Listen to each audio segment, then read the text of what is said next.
¿Cómo están? Bienvenidos. Bienvenidos quienes vienen por primera vez, quienes nos visitan, bienvenidos. Siéntanse como en casa. Bienvenida. Bienvenidos todos. Bien, pues vamos a empezar, ¿va? Vamos a orar. Sea el Señor quien hable a nuestras vidas. ¿Va? ¿Me acompaña a orar? Gracias, mi hermano. Señor, gracias por este tiempo, gracias porque permites que podamos alabarte y adorarte en libertad y asimismo que podamos ser expuestos a tu palabra. Señor, como cada semana lo agradecemos, oro para que sea tu consejo, sea tu palabra misma, Señor, en nuestro corazón y que podamos abrazarla y que podamos atenderla. Gracias, Señor, por tu bondad y porque sin duda, Señor, te manifiestas a favor de nosotros. En el nombre de Jesús. Amén. Está a punto de meter frecuencia acá, brother. Felicidades, mamás. ¿Cómo se la pasaron? ¿Bien? ¿Las consintieron? ¿O más o menos? Felicidades. Bien, continuamos con la serie Viviendo su Palabra.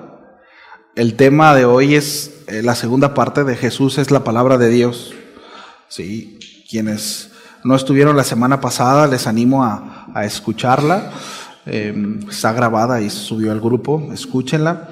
Y hoy vamos a ver la segunda parte, ¿sí? Vamos a enfatizar un poco en la naturaleza de este verbo y al final amarrarlo en por qué es importante que nosotros podamos entender la naturaleza del logos, ¿sí? Es decir, qué implicación tiene en cuanto a nuestra fe, en cuanto a nuestra vida cristiana. Porque el asunto de todos los conceptos teológicos, mis amados, más allá de llevarnos a tener una cabezota, ¿no?, llena de información, es precisamente que nosotros podamos aplicarlo a nuestra vida y que podamos crecer en cuanto a la devoción con Dios. Porque al final la adoración y la alabanza a Dios tiene que ver con la respuesta de nuestro conocimiento al Señor. Muchas veces nosotros alabamos y adoramos lo que creemos que es Dios. Y a veces adoramos y alabamos a un Dios muy ajeno a lo que la Escritura dice. Es decir, tenemos nuestros propios conceptos de Dios y eso se llama idolatría. Entonces el hecho de que nosotros podamos ir a las Escrituras y que podamos profundizar en ellas es para precisamente conocer al único Dios verdadero. Entonces adorarlo como se debe y como Él quiere, no como, y esto es importante, no como alguien dice que es, no como el pastor dice que es, sino lo que dice la Escritura, qué dice la palabra. Y eso es importante, ¿cierto? Entonces, nuestro tema, nuestro versículo base sigue siendo el mismo, Juan capítulo 1, versículo 1. Dice, en el principio existía el verbo. Yo estoy leyendo en la Biblia de las Américas. Existía el verbo y el verbo estaba con Dios y el verbo era Dios. Él estaba en el principio con Dios y todas las cosas fueron hechas por medio de Él y sin Él nada de lo que ha sido hecho fue hecho, ¿sí?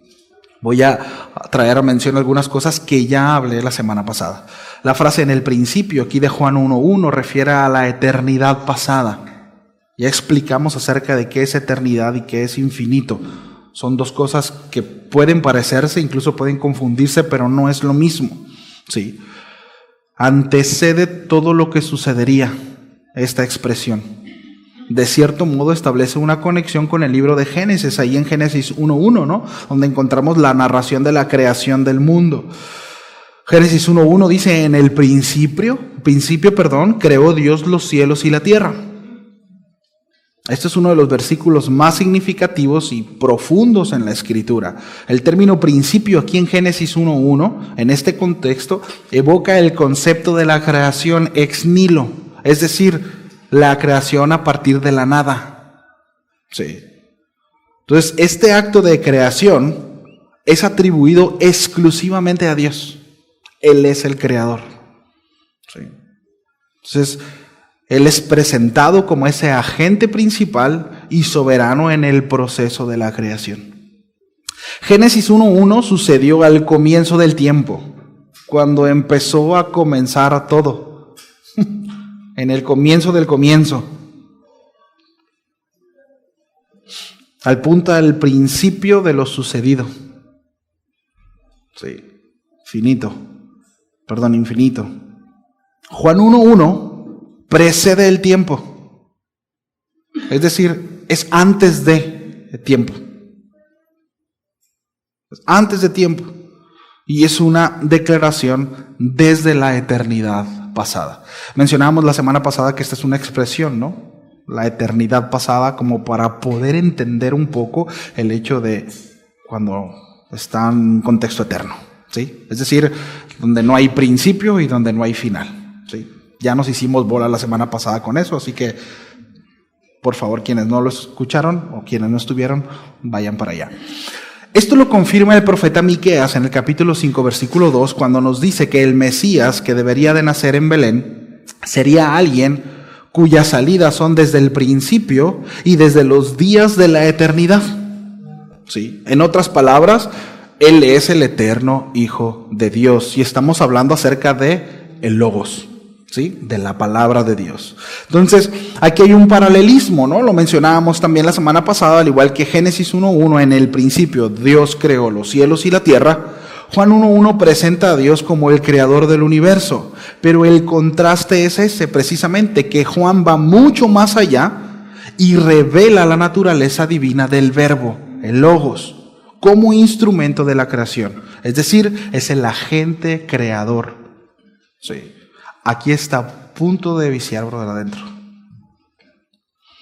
Entonces, vemos cómo también, lo comentamos, como el apóstol Juan unificó dos conceptos que es el Logos y Dabar, ¿sí? Teniendo como resultado que Jesús es la intención de la creación, ¿sí? Entonces esta terminología, ¿sí? Juan presenta, ¿no? Que es la primera causa de todos. ¿Alguien aquí había escuchado algo como la primera causa, este concepto? La primera causa es el Logos. Bueno, miren, esta terminología de causa primera o primera causa es un concepto que se le atribuye a Aristóteles. Según la Escolástica, menciona que Aristóteles se refería como el primer motor que trajo toda existencia, y ese atributo solo se le podía aplicar a Dios. Ahora, habría otras causas en el funcionamiento del universo y en cuanto a las leyes que sostienen la existencia. Sin embargo, todas estas otras causas que operan dentro del mundo se les llaman causas segundas. Sí. ¿Por qué? Porque estas causas segundas dependen o están subordinadas a la causa primera. Sí. Hebreos 11:3 dice: por la fe entendemos que el universo fue preparado por la palabra de Dios, o fue llamado a existencia, de modo que lo que se ve no fue hecho de cosas visibles. Y es bien interesante porque esta palabra hecho, ¿sí? En su terminología o en su significado, uno de los sinónimos de la palabra en la connotación de crear es nacer. Es decir, todo nace de Él. Sí. Todo nace de la nada, entendamos eso. Porque al final el hombre, que se le puede llevar, ¿no?, como que crea cosas, al final lo crea a partir de algo, ¿cierto? O sea, la materia no se crea ni se destruye, solo que se transforma, ¿sí? El hombre está limitado a eso, porque estamos sumergidos dentro de tiempo y espacio. Pero ¿y cuándo surge la materia? ¿En qué momento empezó a existir la materia? En el principio. Y la causa de eso fue el Logos. Él es el creador. ¿Sí? La palabra de Dios, la intención de Dios. ¿Sí? Entonces, y es interesante, ¿no? Ahí en Hebreos, repito, esta palabra de hecho tuvo que ver con nacer. O sea, nació de Él. Sí.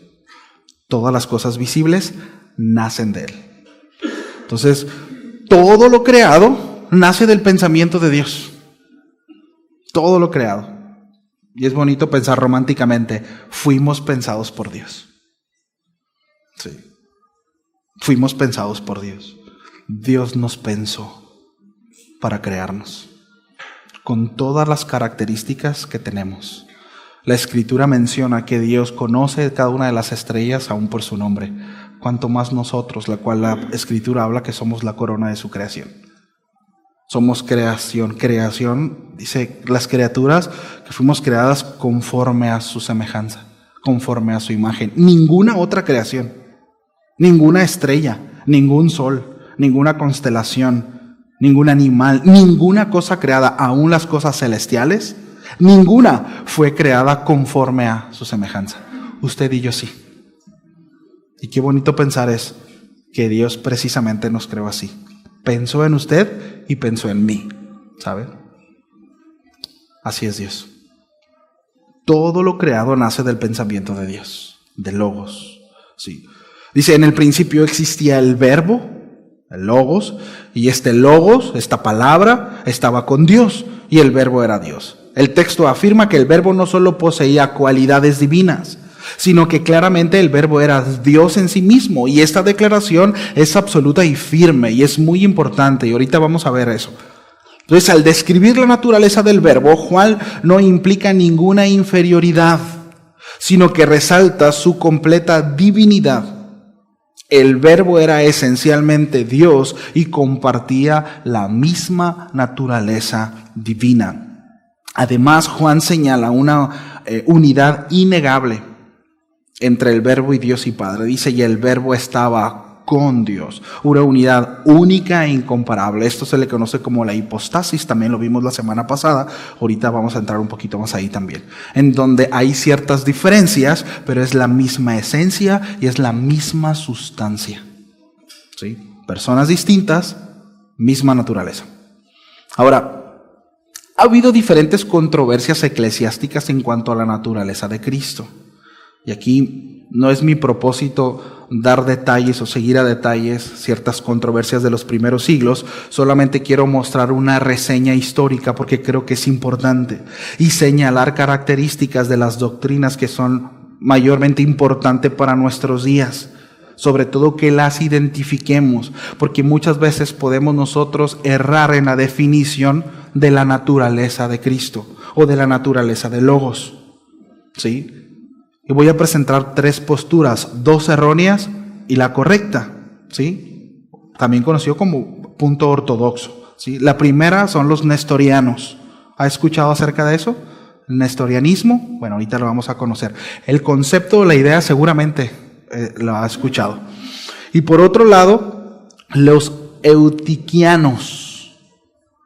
¿Ha escuchado acerca de los eutiquianos? ¿No? Bueno. Vamos a ver ahorita. Seguramente la ideología también se le va a hacer familiar. Son 2 conceptos que muchas veces nosotros podemos errar e incluso podemos estar pensando como ellos sin saber de dónde viene. ¿Sí? Y al final vamos a ver el punto de vista ortodoxo según la Escritura. ¿Estamos listos?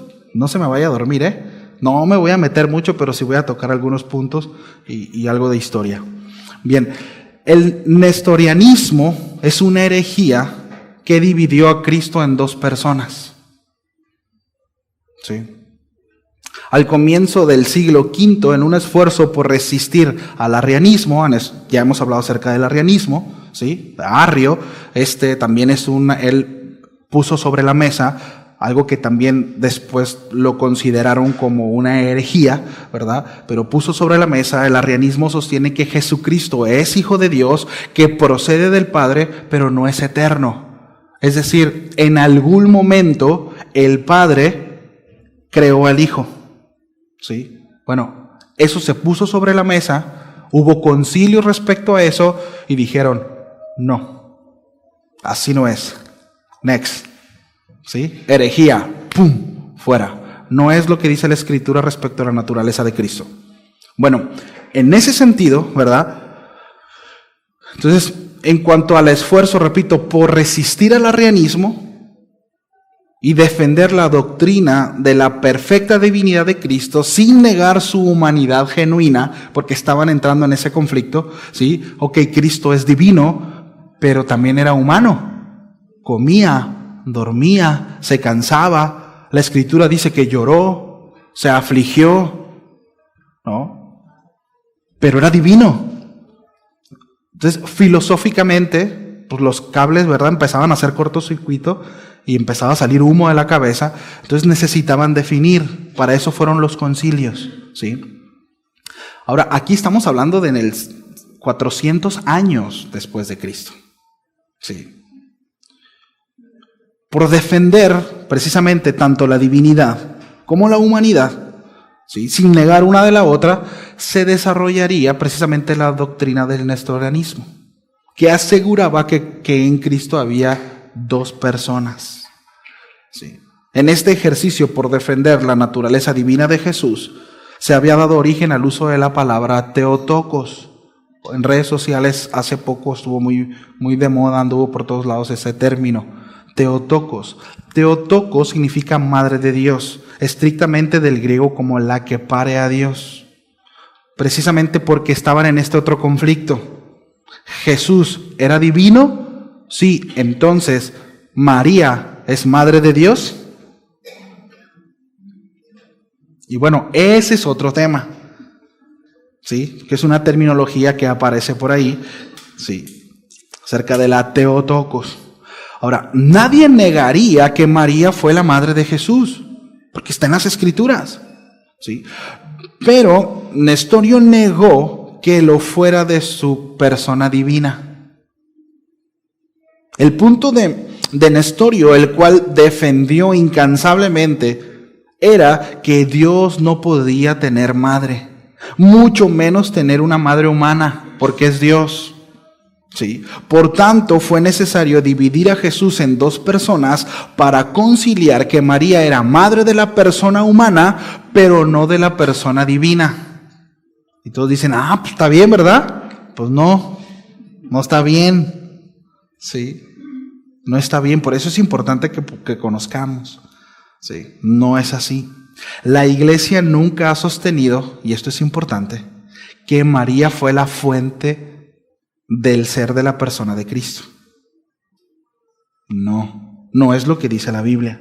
La Iglesia siempre ha sostenido que María fue el vehículo de la encarnación, es decir, que Cristo nació literalmente y asumió una naturaleza humana por medio de María, porque la Escritura lo dice. ¿Sí? Ahora, sin reconocer esta distinción de que María fue el vehículo de la encarnación de Jesús, los nestorianos llegaron a la conclusión de que puesto que María no podía ser la fuente de la persona divina, ¿sí?, y sin embargo Jesús nació de la Virgen María, tenía que haber sido dos personas distintas. Una, el eterno Hijo de Dios, y otra, el Jesús humano. A la luz de las Escrituras, se debe entender que la persona de nuestro Salvador, la segunda persona de la eternidad, de la Trinidad, ¿sí?, esta persona en la carne murió por nuestros pecados, ¿sí?, y tanto la persona divina como la persona humana. Y al final vamos a ver qué implicaciones tiene esto, ¿sí? Ahora, aun cuando Dios no pudo morir en el sentido de dejar de existir, porque es Dios, ¿sí?, sin embargo, en la carne sí pudo pasar literalmente esa experiencia. Es decir, lo que nosotros experimentamos de forma corporal precisamente es la muerte física, pero cuando morimos, nuestra alma no muere. ¿Qué es lo que muere? El cuerpo, ¿sí? Buswell dijo lo siguiente: debemos insistir en que la persona que sufrió en la cruz, que expiró allá, cuyo cuerpo fue sepultado en la tumba de José, que resucitó de los muertos al tercer día, no fue otra que el eterno Hijo de Dios. ¿Sí? Ahora, el nestorianismo fue condenado en el concilio de Éfeso en el 431. Dijeron, no pasa, herejía. Más adelante, en el concilio de Calcedonia, en el 451, se volvió a poner sobre la mesa y volvieron a argumentar esto. Y dijeron, es que no es posible, es necesaria una doble personalidad en Cristo. Y de nuevo lo consideraron, lo estudiaron a la luz de las Escrituras y dijeron, cancelado, no pasa, herejía. Sí.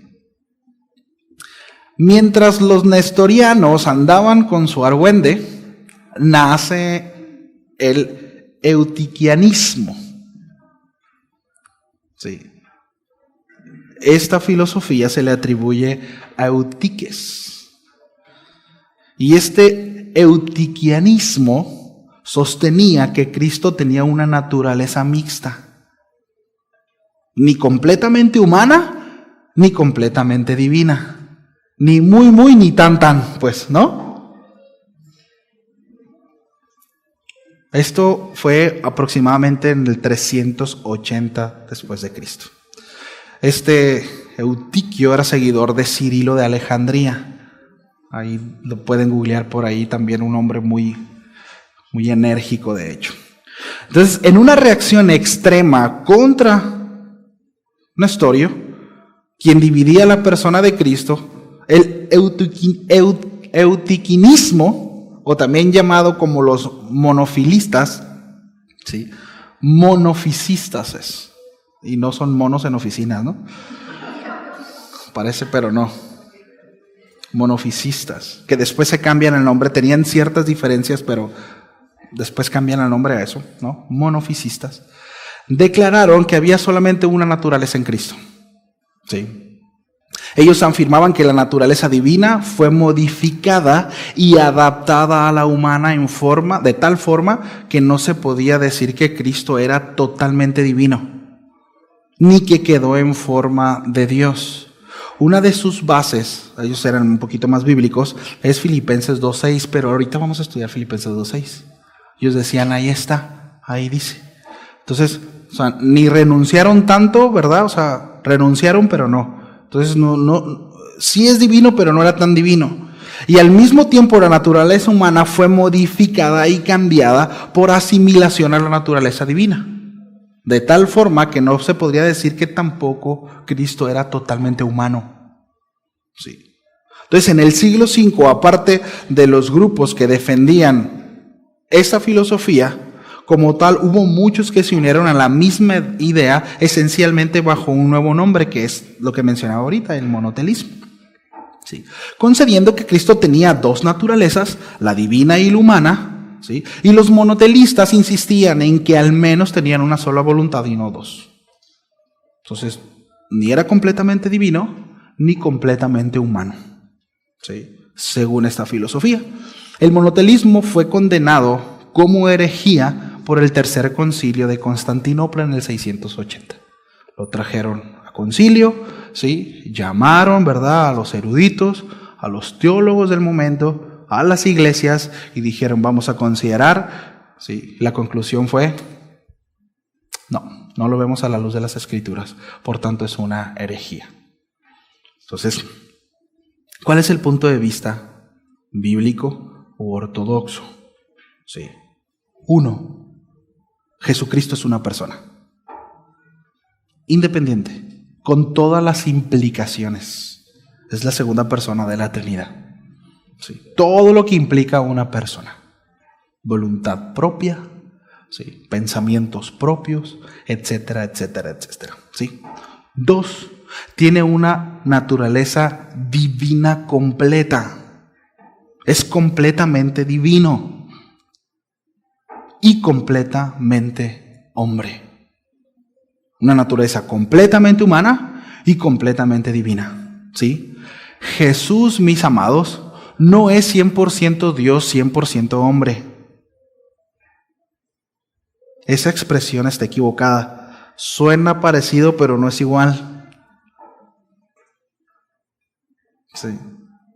Jesús no es 100% Dios, 100% hombre. Tampoco podemos decir, porque si es 100% Dios, pues ya no hay porcentaje, ¿no? 100% es 100%. Entonces, si es 100% Dios, 100% hombre, pues a ver, hay 200%. No es una expresión correcta. ¿Sí lo vemos? O sea, de hecho, si lo vemos así, por tanto concluimos que hay dos personas, 100% Dios, 100% hombre. Nestorianismo. Sin querer queriendo nos hacemos nestorianos. Pero tampoco podemos decir que Jesús es 50 pues es un 100%, entonces lo divido, entonces es 50% divino y 50% hombre. Pues ahí está, ¿no? 50 y 50, 100. Listo. Tampoco. Es decir, Jesús no es mitad hombre, mitad Dios. Porque si no, caemos en los monos de oficina. ¿Sí? No. La afirmación correcta es... Redobles. Producción. Jesús es 100% Dios hombre. Sí. Suena parecido, pero no es igual. Jesús es 100% Dios hombre. Sí. Es 100% Dios, 100% hombre, es 100% Dios hombre. ¿Sí? Ninguna de las dos naturalezas están mezcladas ni confundidas, ni divididas ni separadas. Sí. Ninguna de las dos. Y eso es importante, mis amados. Cristo es una persona con una naturaleza completamente, ¿verdad?, dividida, y una naturaleza completamente humana. Cristo es una persona, ¿sí? Sus naturalezas son sin mezcla, sin cambios, sin división y sin separación. Estos 4 elementos son muy importantes en cuanto a la naturaleza de Cristo. ¿Sí? Sin mezcla, sin cambios, sin división y sin separación. No se puede mezclar. Por tanto, la terminología Theotokos hasta cierto punto se puede considerar. Porque quien nació de una mujer fue Dios. Sí. Esa terminología no tiene como propósito sobreexaltar a María. Tiene como propósito comprender la naturaleza de Cristo. Así que tranquilos. Sí. Entonces, Cristo es una persona completamente divina, completamente humana. Sí. Filipenses capítulo 2, versículos 6 y 7. Vayan para allá en lo que le tomo un traguito al agua. ¿Hasta aquí vamos bien? ¿Sí? ¿No los empeloté mucho? ¿O sí?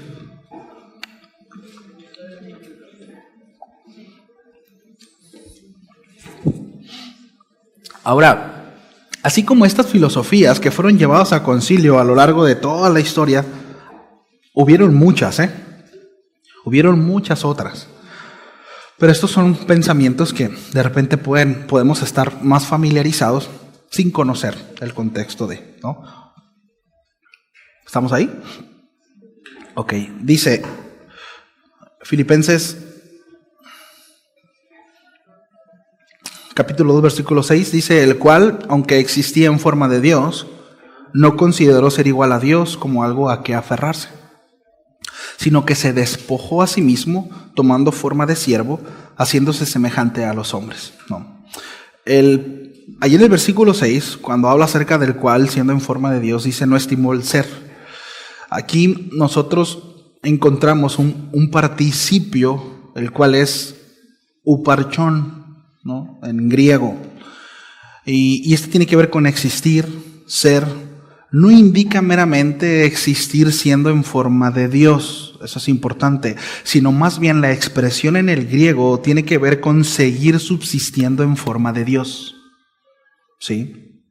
Jesús no renunció de ninguna manera o abandonó su divinidad en la encarnación, como algunos sugieren. Miren, muchos pastores, ¿no?, teólogos contemporáneos sugieren esto y hay que tener mucho cuidado. Repito, al final vamos a ver qué implicaciones tiene el hecho de que Cristo haya abandonado su naturaleza divina, ¿sí?, o que no sea totalmente hombre. Entonces, todo el transcurso de su vida terrenal conservó total y completa naturaleza divina. Todo el tiempo. De modo que cuando el apóstol Pablo habla de Cristo eterno como permaneciendo en forma de Dios, la palabra significa específicamente que Cristo conservó todos los atributos esenciales de la divinidad cuando tomó para sí todo lo de la humanidad. Sí. Todos los atributos esenciales de la divinidad estaban en Cristo, hombre. Todos. Sí. Entonces, el acto de Cristo al someterse a la humillación de su encarnación, porque fue una humillación, por eso habla acerca de despojarse, es decir, Dios siendo Dios, sin necesidad de, se despojó y se humilló a sí mismo para hacerse como nosotros, con necesidades. Digo, el bajón fue bajo, ¿no? Estuvo gacho. O sea, a veces cuando, no sé, te comparan con alguien o ¿verdad? O te hacen referencia a alguien, te agüitas y dices, esa onda, ¿por qué? ¿No? Eres igualito, fulano, esa onda, ¿verdad? Entonces, ahora Jesús, siendo Dios, dice que renunció, es decir, se despojó, perdón, no renunció, se despojó, es diferente, ¿verdad? Y se humilló a sí mismo tomando forma de hombre. O sea, fue un bajón, ¿no?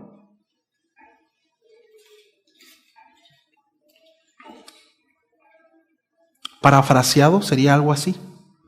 No estimó el ser igual a Dios como botín que debía de retener, sino que se despojó a sí mismo tomando forma de siervo, hecho semejante a los hombres, y estando en la condición de hombre, se humilló a sí mismo, haciéndose obediente hasta la muerte y muerte de cruz.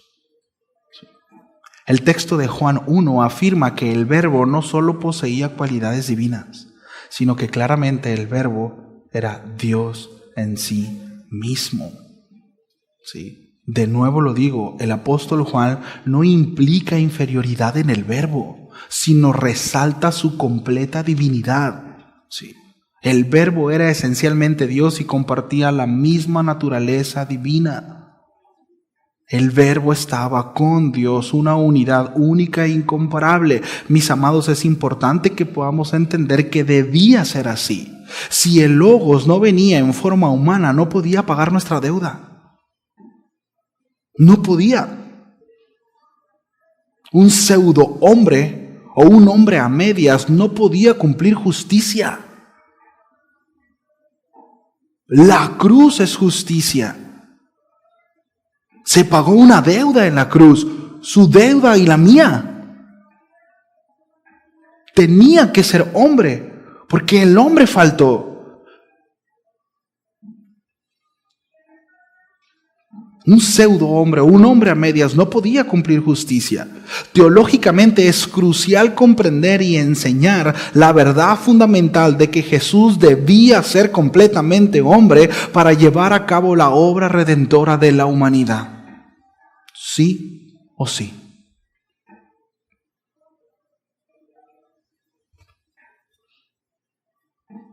Podemos entender por la historia que el apóstol Juan, cuando asevera tanto o enfatiza tanto en la divinidad de Cristo, era porque precisamente había un montón de maestros con filosofías gnósticas que decían que Jesús no había sido hombre, sino que era Dios.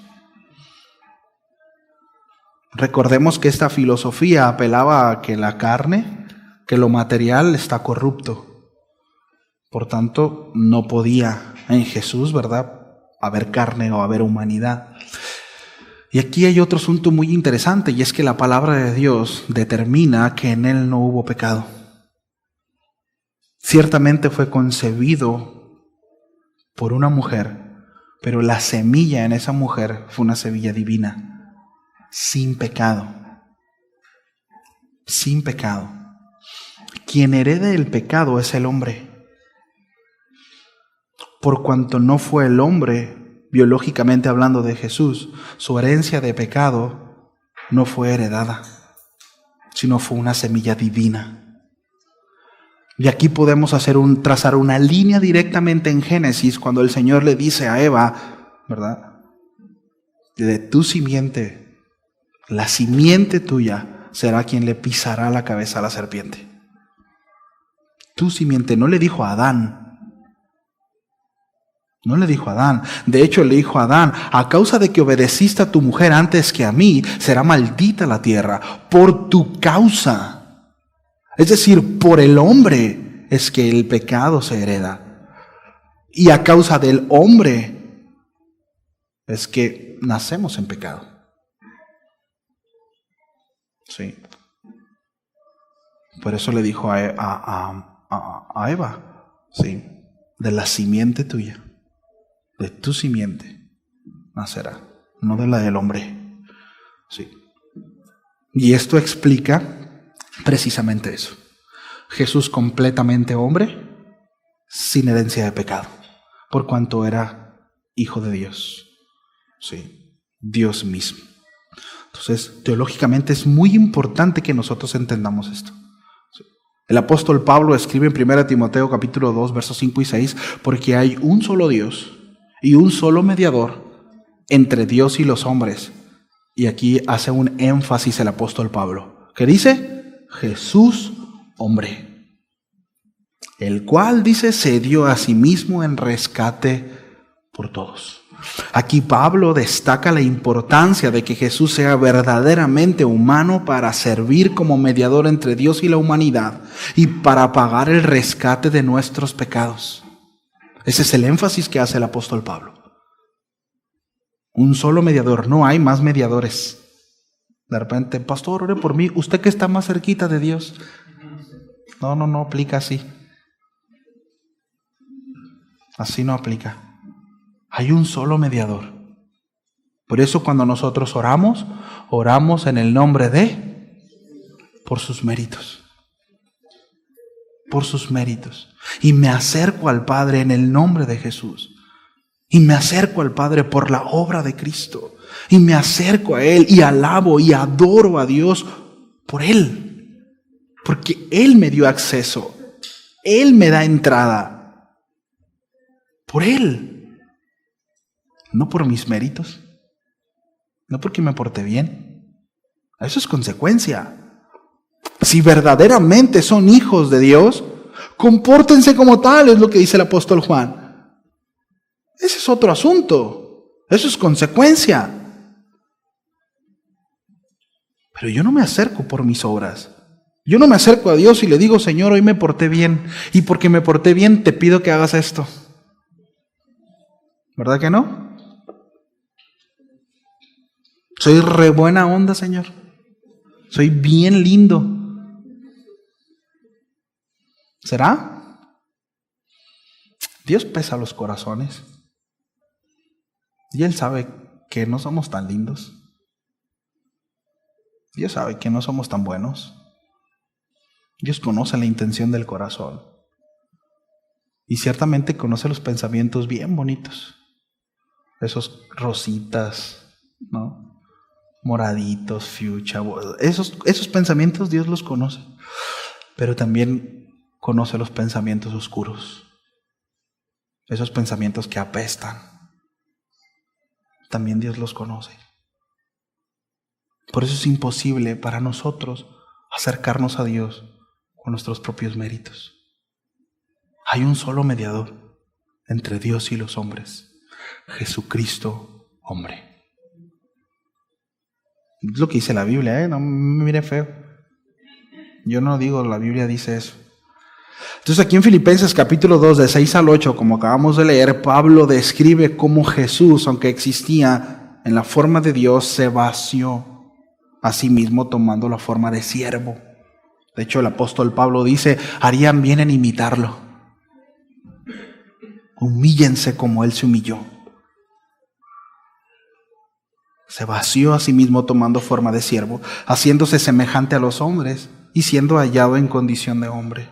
Este pasaje resalta la encarnación de Cristo y su identificación completa con la humanidad. Sí. El teólogo del siglo II, Ireneo de Lyon, enfatizó la importancia de la encarnación de Cristo para la salvación humana en su obra contra las herejías. Y él dice lo siguiente: él argumentaba que Jesús debía ser verdaderamente humano para recapitular y restaurar la humanidad caída, tomando sobre sí mismo nuestra naturaleza para redimirla. Es lo que dice el autor de Hebreos. Tal cual. Tal cual. Sí. La humanidad de Cristo, mis amados, era esencial para su papel como nuestro sumo sacerdote, quien podía simpatizar con nuestras debilidades y ofrecer un sacrificio perfecto para nuestros pecados. Vayamos para allá, Hebreos capítulo 4, versículo 15 y 16. Todavía no voy a terminar, pero le voy a pedir a Víctor que pase al piano.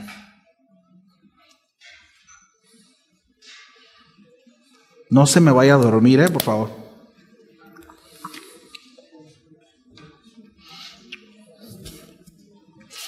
Fíjese lo que dice Hebreos capítulo 4, versículo 15 y 16. Cuando estemos ahí me dicen, ya llegué, amén, gloria a Dios, aleluya, como quiera. ¿Ya? Ok. Porque no tenemos un sumo sacerdote que no pueda compadecerse de nuestras flaquezas. Ay, Señor, tú me pides esto, pero pues eres Dios. El Señor no me entiende. Como cuando estamos adolescentes y decimos, es que tú no me entiendes, papá. Tú no me entiendes, mamá. Si no tenemos un sumo sacerdote que no pueda compadecerse de nuestras flaquezas. Dice, sino uno que ha sido tentado en todo como nosotros, pero sin pecado. Como hombre, según la Escritura, Jesús fue tentado en todo. En todo. Por tanto, dice el autor de Hebreos, acerquémonos con confianza al trono de la gracia. Acerquémonos para que recibamos misericordia y hallemos gracia para la ayuda oportuna. Acérquense. No hay nada que el Señor no pueda entender de tu situación y tu circunstancia. Acércate. Dios lo sabe todo. Acércate. Mira lo que dice Hebreos más adelante en el capítulo 5. Voy a leer desde el versículo 1 hasta el versículo 10, pero lo voy a leer en la nueva traducción viviente, una traducción actual. Dice, todo sumo sacerdote, está explicando cuál era la función del sumo sacerdote. Todo sumo sacerdote es un hombre escogido para representar a otras personas en su trato con Dios. Él era el intermediario del pueblo. Sí. Él presenta a Dios las ofrendas de esas personas y ofrece sacrificio por los pecados. Le llevaba al pueblo sus sacrificios, sus animalitos, y él los tomaba y los presentaba. De hecho, imponía las manos sobre esos animalitos y transfería los pecados. ¿Sí? Miren, el Bluetooth y eso ya existía ya. Se transferían los pecados. Imponían las manos y los pecados pasaban a esos animalitos. Eso es lo que hacía el sumo sacerdote.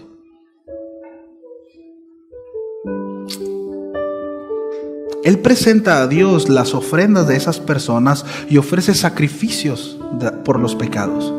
Dice, y puede tratar con paciencia a los ignorantes y descarriados, porque Él también está sujeto a las mismas debilidades. Como hombre. Es decir, debía el sumo sacerdote ser una persona que tuviera, se me fue la palabra, empatía. Debía de considerarse.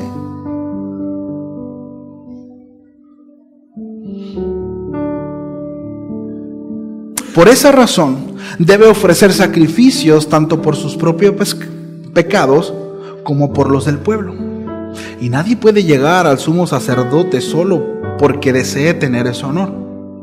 Tiene que ser llamado por Dios para ese trabajo, como sucedió con Aarón. Entendemos que esto es un símil de Cristo. ¿Sí? Por eso, Cristo no se honró a sí mismo haciéndose sumo sacerdote, sino que fue elegido por Dios, quien le dijo, tú eres mi hijo, hoy he llegado a ser tu padre. Y en otro pasaje, Dios le dijo, tú eres sacerdote para siempre, según el orden de Melquisedec, mientras estuvo aquí en la tierra. Jesús ofreció oraciones y súplicas con gran amor y lágrimas al que podía rescatarlo de la muerte. Y Dios oyó sus oraciones por la gran reverencia que Jesús le tenía. Y aunque era hijo de Dios, Jesús aprendió obediencia por las cosas que sufrió. De ese modo, Dios lo hizo apto para ser el sumo sacerdote perfecto. Perfecto. Y Jesús llegó a ser la fuente de salvación eterna para todos los que obedecen. Y Dios lo designó sumo sacerdote según el orden de Melquisedec. Si nos metemos por el sacerdocio de Melquisedec, nos vamos a ir ahí un buen rato, ¿no? Pero entendiendo esto, podemos leer de nuevo el capítulo 4. Porque no tenemos un sumo sacerdote que no pueda compadecerse de nuestras flaquezas, sino uno que ha sido tentado en todo como nosotros. Dice, pero sin pecado. Pero sin pecado. Por eso es el sumo sacerdote perfecto. Sí. Al ser verdaderamente hombre, Jesús pudo representarnos completamente ante Dios e identificarse con nuestras luchas y con nuestros sufrimientos, y finalmente ofrecerse a sí mismo como sacrificio perfecto por nuestros pecados. Como creyentes debemos aferrarnos a esta verdad y proclamarla con fervor, reconociendo el profundo amor y la sabiduría de Dios en el plan de salvación, precisamente que se revela en el Hijo y en su encarnación. Por otro lado, es importante comprender que Jesús no solo debía ser completamente hombre, sino también completamente Dios. ¿Para qué? Para cumplir la obra redentora de la humanidad. El apóstol Pablo describe a Jesús como la imagen de Dios invisible, el primogénito de toda la creación, porque en él fueron creadas todas las cosas, las que hay en los cielos y los que hay en la tierra. Está hablando acerca precisamente de la causa primera, por él. Por él. Y este pasaje resalta la preeminencia y la participación de Jesús en el acto creador, demostrando así su divinidad. Allí en el concilio de Nicea, en el año 325, se afirmó la doctrina de la divinidad de Cristo contra las herejías que negaban su plena divinidad. Hay un credo que seguramente lo conocemos, la mayoría, es el credo de Nicea, que declara Dios verdadero, de Dios verdadero, engendrado, no creado, de la misma naturaleza del Padre. La plena divinidad de Jesucristo es esencial para nuestra completa salvación. Al ser totalmente Dios, Jesús pudo llevar el peso de nuestros pecados y ofrecer un sacrificio perfecto. Alguien aquí dirá, bueno, yo a partir de ahora me voy a portar bien y quiero morir por todos ustedes. ¿Será? Es decir, esa ofrenda, quizá bien intencionada, ¿valdrá? Aún si nosotros dijéramos, a partir de hoy ya me voy a portar bien, ¿qué con mis 36 años atrás? Mi vida está marcada por el pecado. Por eso era necesario un hombre completamente santo y sin pecado, totalmente divino. ¿Lo vemos? Y esto es importante porque hay quienes aseguran que Jesús nació siendo hombre, pero en algún momento recibió la divinidad y entonces empezó a caminar como Dios. No es así. No fue así.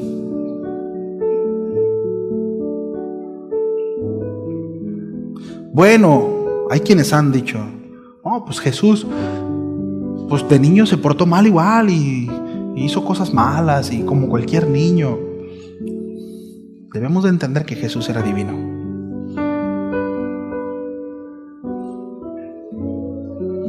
Miren, si ustedes creen que su hijo es divino, María sí tenía un hijo divino.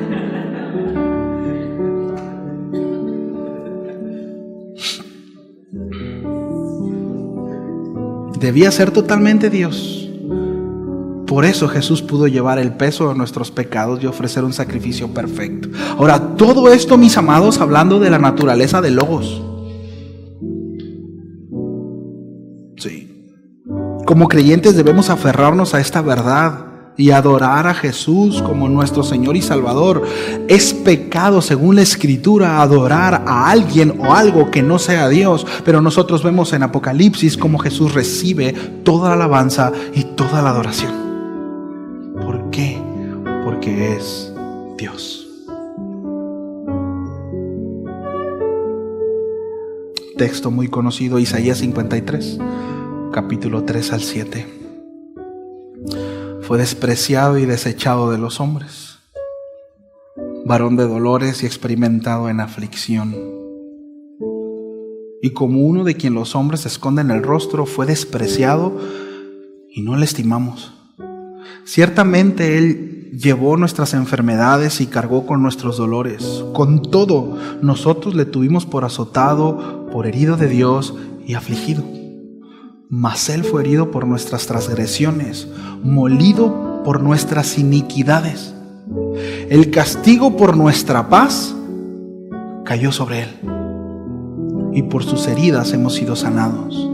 Todos nosotros nos descarriamos como ovejas, nos apartamos cada cual por su camino, pero el Señor hizo que cayera sobre Él la iniquidad de todos nosotros.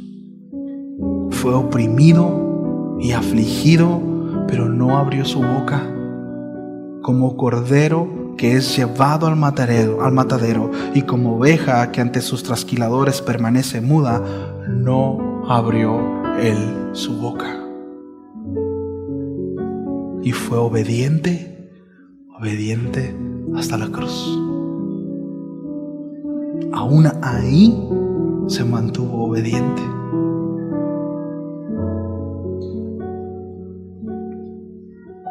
Juan 1:14, y el Verbo y el Logos se hizo carne y habitó entre nosotros, y vimos su gloria como del unigénito del Padre, lleno de gracia y de verdad.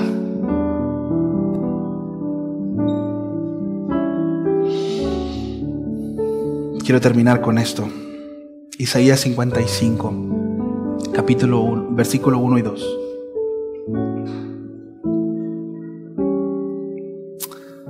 Todos los sedientos, venid a las aguas. Y los que no tienen dinero, venid, comprad y comed. Venid, comprad vino y leche, sin dinero y sin costo alguno. ¿Por qué gastas dinero en lo que no es pan, y vuestro salario en lo que no sacia? Escuchadme atentamente y comed lo que es bueno, y se deleitará vuestra alma en la abundancia.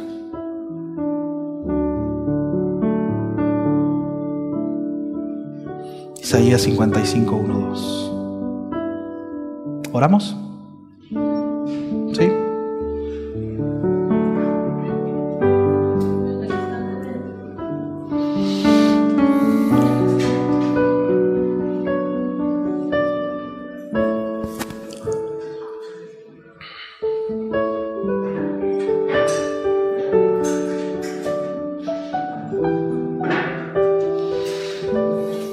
Así que acerquémonos confiadamente ante el trono de la gracia.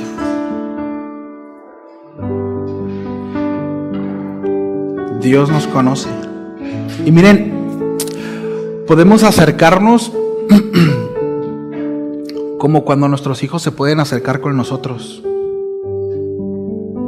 Y si se portan mal, van a recibir castigo seguramente. Pero un padre en su sano juicio jamás hará algo para destruirlo, sino aún el castigo, el regaño, la disciplina será con el deseo de restaurarle, no de destruirle, ¿cierto?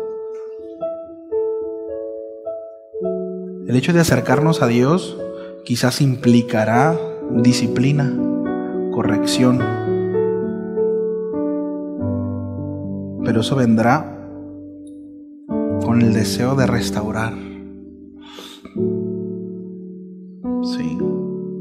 Acerquémonos confiadamente al trono de la gracia, por cuanto tenemos un sumo sacerdote que conoce nuestras debilidades. Todas las deidades a lo largo de la historia de la humanidad, todas exigen ser veneradas y ser adoradas. Todas. Pero no hay una sola que demande amor. No hay ninguna. Al que me ponga. El único es el Dios de la Biblia. Él demanda amor. Y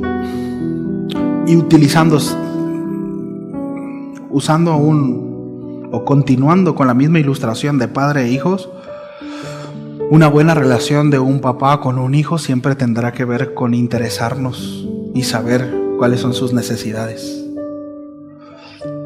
Un padre no tendrá el corazón de su hijo si su hijo no ve la iniciativa de amor del padre. Y eso fue lo que hizo el Señor. En esto consiste el amor de Dios, que aun siendo nosotros pecadores, Cristo murió en nuestro lugar. Nosotros no se lo pedimos. ¿Alguno aquí le dijo: Señor, envía a tu Hijo por mí? No se lo pedimos, Él lo hizo por amor. La iniciativa es de Él, la salvación es de Jehová. Él es el mejor ejemplo de padre, ¿cierto? Y en su actuar como padre, nosotros podemos concluir que es digno de ser amado, porque es el padre por excelencia. Sí.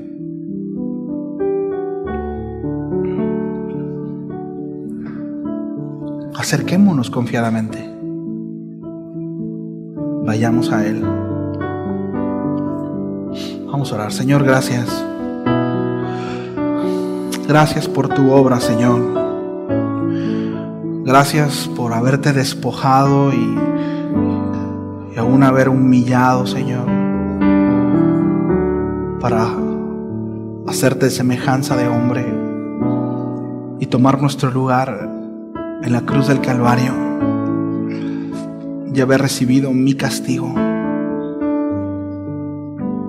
Pues fui yo el que pequé, fui yo el que transgredí, fui yo el que mentí, fui yo, no tú. Pero te hiciste pecado, Señor, para salvarnos a nosotros, haciéndonos justicia delante del Padre, justificando nuestros pecados, pagando el precio en la cruz. Señor, muchísimas gracias. Gracias, Señor.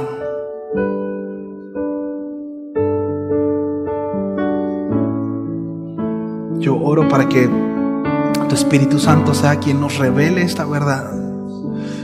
Que más allá, Señor, de tener acceso a conocimiento, Señor, que esto pueda bajar al corazón y que podamos entender la grandeza de tu gloria y que podamos entender cuán trascendente es esta verdad. El hecho de que tú seas Dios, hombre, para tomar nuestro lugar y pagar nuestra deuda. Señor, gracias. Gracias. A ti sea la alabanza, Señor. A ti sea el honor, a ti sea la gloria y la adoración por los siglos de los siglos, porque tú eres digno de ser adorado. Por tus méritos, Señor, eres digno de ser adorado.